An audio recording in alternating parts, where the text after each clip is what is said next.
What's good, y'all? Welcome back to the channel. Like, share, subscribe, comment, IG tip that bottom of the video, and we're just gonna hop right into it. So today we will be talking about TSU Surf. So if you haven't known, TSU Surf has been released from prison.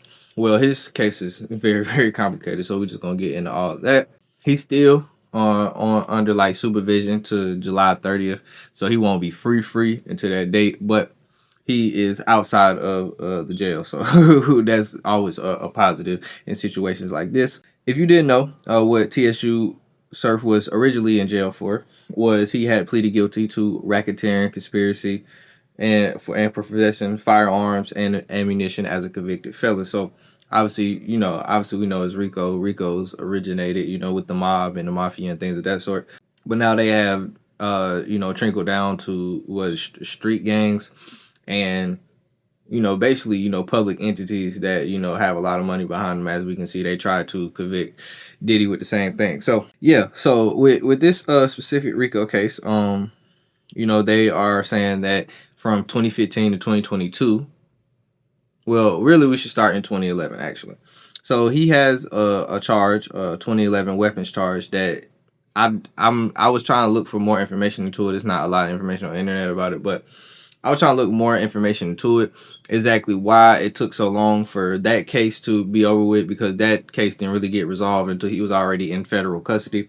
But what landed him in federal custody is obviously, like I said, from 2015 to 2022, they were saying Cox, his real name, TSU Surf, is Rajon Cox, was a member of the Rolling 60s neighborhood Crip, a criminal enterprise responsible for acts of violence and distribution of controlled substances in New Jersey and elsewhere.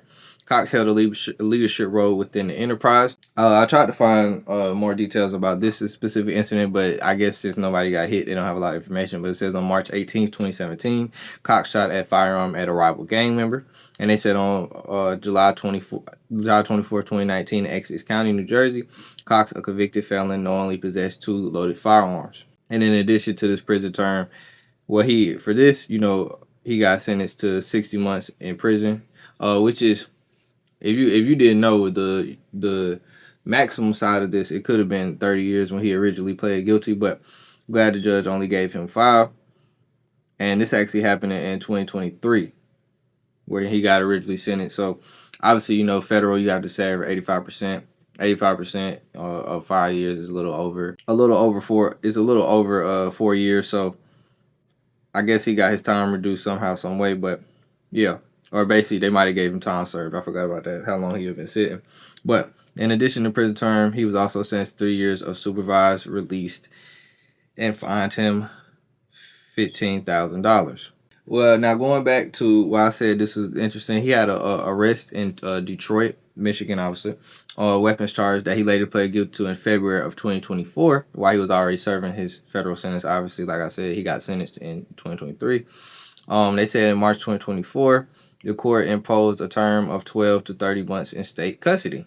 So the Senate said it was running currently with a separate federal conviction, but he actually, served this 37 months of the Rico case related to this gang-related shooting. And, boy, I don't know how to say none of these New Jersey towns, so bear with me.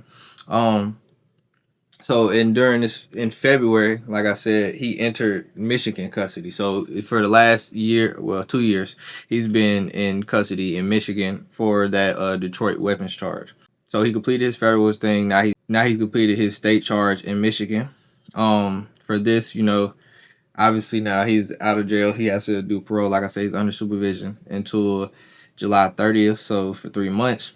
For these conditions, they require Cox to report to a parole agent with 1 business day release, remain in the state of Michigan, and submit to drug and alcohol testing. You must also complete substance abuse training and avoid any firearm possession, which was, pretty much a given.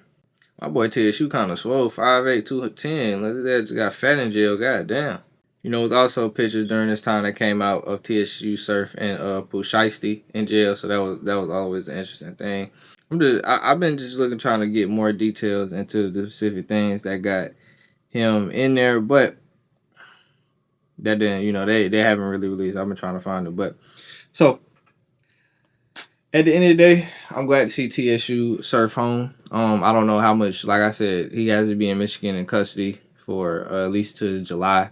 So a lot of people talking about the JPB podcast. So if he does come back to that, which I assume Joe will welcome him with open arms.